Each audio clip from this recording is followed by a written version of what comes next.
এই প্রকারটি একটু আলাদা। আগে অল্প করে অব্যয়পদকে মনে করে নিই। অব্যয়পদ যা বাক্যে ব্যবহৃত হলেও লিঙ্গ, সংখ্যা, কারক বা বিভক্তি ভেদে এদের কোনো পরিবর্তন হয় না। যেমন এবং, অথবা, যদি, উপরে, মধ্যে, থেকে ইত্যাদি অব্যয়পদগুলো বাক্যে বিশেষ্য, বিশেষণ, ক্রিয়া বা অন্য কোনো পদের সাথে যুক্ত হয়ে তাদের অর্থ প্রকাশ করে, কিন্তু এদের নিজস্ব কোনো রূপান্তর হয় না।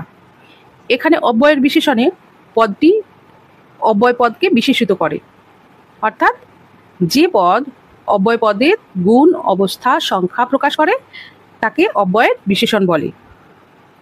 যেমন ঠিক উপরে, শতধিক, ঠিক নিচে দেখতে পাবে। উদাহরণ লক্ষ্য করো, ঠিক উপরে, কোথায় না ঠিক উপরে।